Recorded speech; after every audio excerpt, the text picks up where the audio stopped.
Eccolo tutto il materiale che è stato ammassato qui a lato di questa strada, materiale che era contenuto negli scantinati, nei semi interrati che sono stati letteralmente invasi da terra, fango e acqua, che nella notte di lunedì ha ostruito questo rio che normalmente è un piccolo canale che poi si mette nel torrente Mae, non aveva mai dato problemi in passato e invece questa volta ha creato dei danni ingentissimi. Guardate anche da questa parte, dalla parte di questa caseggiato che ospita un'officina, la terra ha ricoperto praticamente la quasi totalità dello spazio dell'area che era adibita a parcheggio.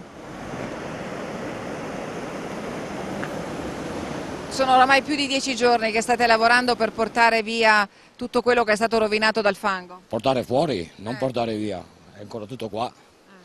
Però un po' alla volta andiamo avanti, dai. Ha avuto tanti danni lei? Praticamente sì, tutto quanto. Quello che c'era nel garage e nella cantina, tutto da buttare. Centrale termica,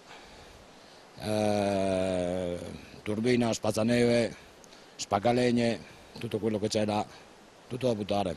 Ci fa vedere fin dove è arrivata l'acqua? Ma l'acqua arrivava a livello del garage là, cioè era tutto pieno, tutto completo, neanche 10 centimetri non avanzava. E lei quella sera che cosa ha sentito? Io non, Rumore? No, rumore, eravamo qua che si lavorava, si cercava di tamponare con pannelli qualcosa, ma era tutto inutile. Qua adesso non si vede più, però hanno portato via 60 camion di materiale, cioè la casa era circondata dal materiale, era circondata. In mezzo a tutte queste cose che sono state ammassate ci sono molti ricordi, molte... Soprattutto quelli sì, perché dopo la moglie è più affettiva di me, è più legata a tutti quanti i ricordi dell'infanzia del figlio e là sono andati persi tutti, insomma sono andati persi. Dai libri di scuola, non so, le prime pantofole, i primi scarponi, la prima bicicletta, quelle sono andate tutte perse e buttate via.